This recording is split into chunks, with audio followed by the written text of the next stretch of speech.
Nous sommes en 2064. La Terre est surpeuplée et connaît ses heures les plus sombres. Les dirigeants des différents pays, de plus en plus fous, n'en font qu'à leur tête. C'est celui qui possède la plus grosse bombe qui règne sur le monde. Les forêts ne brûlent plus, car il n'y a plus de forêt.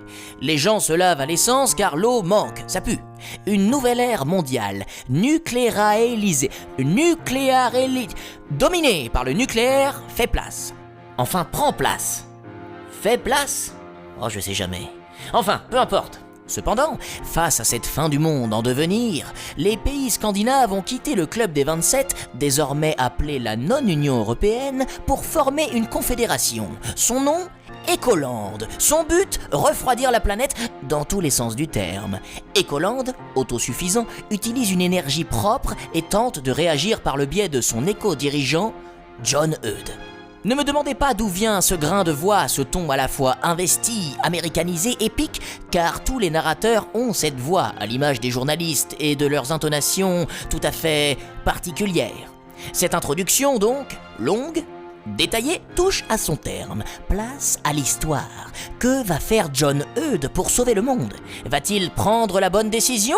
Le suspense est à son comble. Place à l'histoire et musique.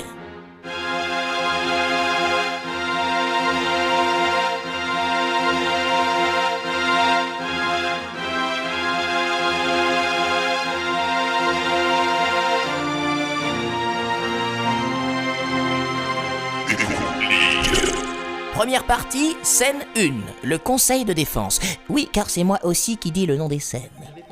Oui, c'est vrai que je suis étonné d'être convoqué ce matin, assez tôt pour une réunion classique. Vous êtes pas au courant, madame la première ministre, de l'ordre du jour ? Non. Parce que nous, on l'est pas, mais enfin, on pensait que Ah bah non, bah tenez, voilà qu'il arrive. Non, On va voilà. lui demander. Éco-ministre, si je vous ai réunis tous ici, et plus particulièrement avec cette musique angoissante, c'est que l'heure est Il grave. n'y a pas de musique angoissante. L'ère de l'être humain touche à sa fin. Nous devons l'en empêcher, prendre en main notre destin et détruire tout ce qui s'y oppose et s'y opposera. S'opposera à quoi ? Mais qui est-ce qui a écrit des dialogues pareils ? Ça veut rien C'est dire. pourquoi j'ai pris la décision de créer pour la première fois dans l'histoire de notre pays une armée secrète. Mais secret. Chut. Les secrets. Chut. Mais pourquoi ? Personne ne nous en a parlé. Chut. Étonnant du jour. Bon.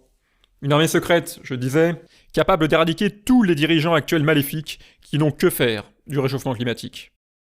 Le nom de code de cette armée, Eco-League.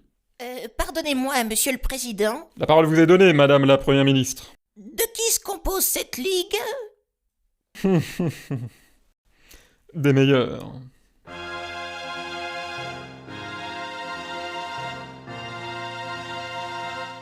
Scène 2, l'appel aux héros. Un peu plus tôt, avant le conseil de défense. La scène se déroule dans le bureau du président. On entend toquer à la porte. Entrez. J'entre et je m'assois. Dans la mesure où la production n'a pas daigné sortir ses gros billets pour financer des bruitages de qualité, il se peut que les personnages disent très en détail ce qu'ils font. Il se peut aussi que nous ayons tout simplement la flemme d'en rajouter au montage. Nous vous prions de nous excuser pour la gêne occasionnée. Savez-vous qui je suis ? Je me penche sur ma chaise. Oui. Savez-vous pourquoi je vous ai contacté ? Je prends un air très mystérieux. Oui. Vous savez donc tout. Je prends un temps de ministre pour répondre. C'est drôle parce que... un ministre... face au président... humour... J'esquisse un rictus... Oui. Comment ? Je plisse les yeux. Je sais tout. Je vois tout. Je me penche à nouveau sur ma chaise. Bon, on a compris que vous saviez vous dodeliner sur votre chaise. Bref, vous disposez de toutes les informations. Vous avez donc une semaine pour former un groupe, composé des meilleurs, et agir rapidement pour sauver le monde. Les différentes cibles vous seront données ultérieurement.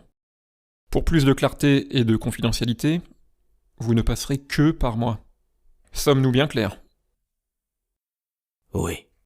Au nom de Ecoland et de tous ses habitants, je vous remercie du fond du cœur. Au fait, je ne connais pas votre vrai nom. Quel est-il ? On m'appelle... le personnage mystérieux.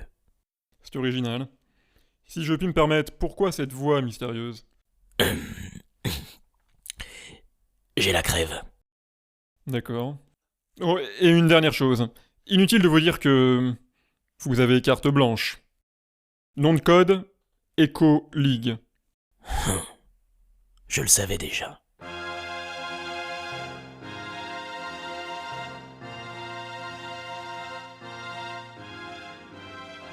Scène 3, la formation du groupe. La scène se déroule dans l'avion électrique de l'Écoligue. En effet, il tente de limiter l'empreinte carbone. Ça avance à de valeur, mais bon, il paraît que c'est mieux. Bref, le personnage mystérieux s'y trouve, et on l'appellera désormais PM. C'est plus simple, sinon ça fait trop long. En même temps, si je prends le temps de préciser ça, ça fait perdre du temps. Mais on y gagnera peut-être par la suite. Enfin bref, je m'égare. Ordinateur de cerveau, j'ai besoin que tu me localises 4 profils, même si je sais déjà où ils sont. Très bien. Quels sont les noms des profils? Chippy la cyborg silencieuse, Patator la brute, Franck l'ingénieux et Bifouille, le chien qui parle. A, LOL, LOL, MDR, XPTDR, OMG. Ce sont des noms très stupides, les auteurs ne se sont pas foulés. Opération en cours. Cible localisée et marquée sur votre ordinateur de poignet. En route donc.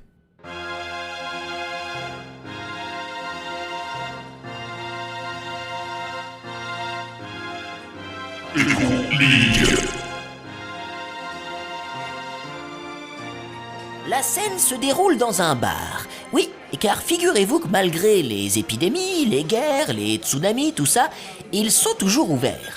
Ah, les bars. On a les pieds qui collent au sol, ça sent la bière, c'est agréable. Au fait, petit aparté, on vous avait dit 2064 au début, mais en fait, on s'est rendu compte que ça faisait un peu tôt. Donc maintenant, nous sommes en 2164. Pour les voitures volantes et les cyborgs, ce sera plus crédible. Alors je disais, dans ce bar, donc, de 2164, bondé de gens, d'animaux, d'écrans intelligents, de robots, bref, de tout ce qui peut sortir de votre imagination, on peut apercevoir au bout du comptoir un étrange protagoniste qui sort du lot. Il est tout de noir vêtu, une capuche sur la tête, il fume une sorte de cigarette électronique de 2164. Pour ceux qui ne l'ont pas encore compris, c'est évidemment une référence à un célèbre rôdeur d'un célèbre film d'une célèbre trilogie. Mais ce n'est pas lui, bien au contraire, on pourrait le taxer de rôdeur du pauvre, car ce n'est autre que le personnage mystérieux. Et pourquoi une capuche sur la tête?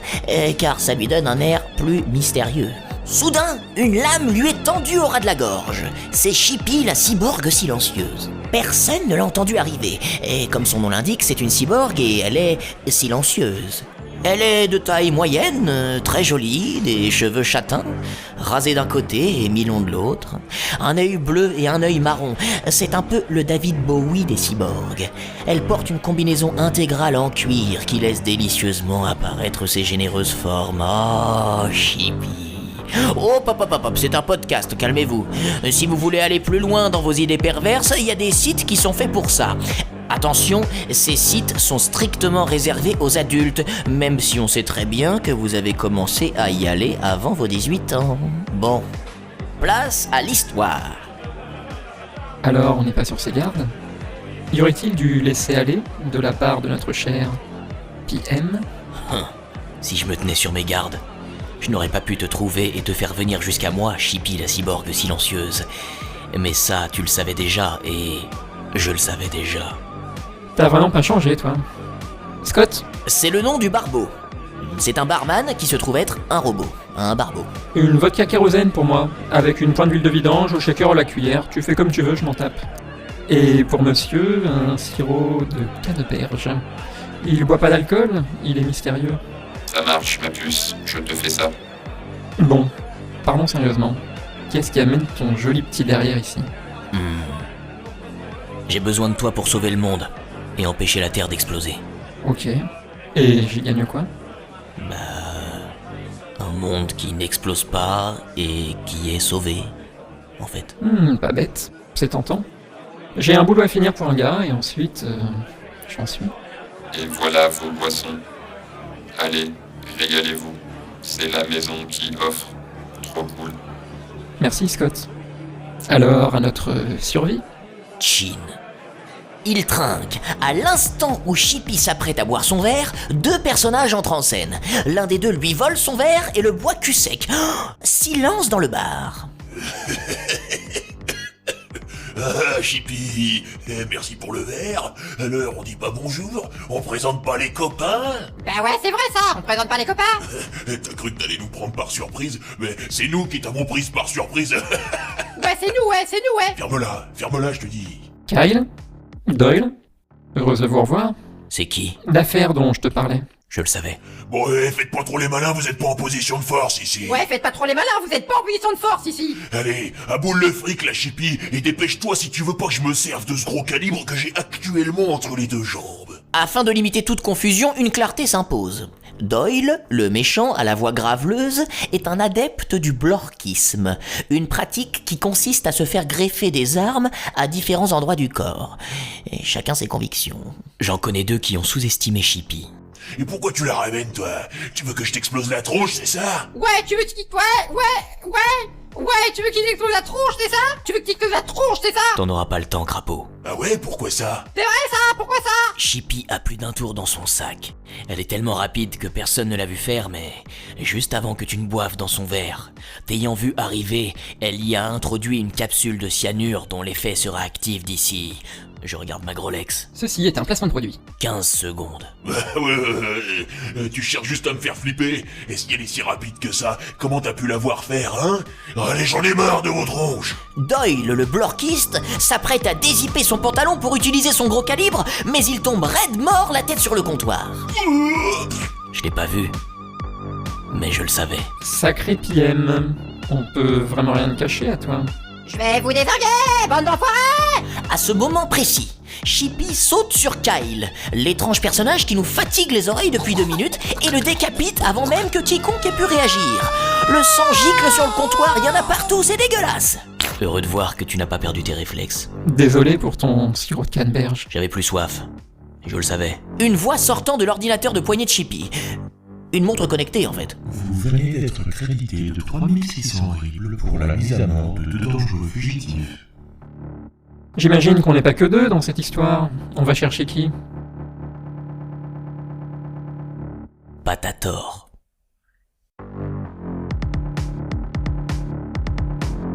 Fin de la scène.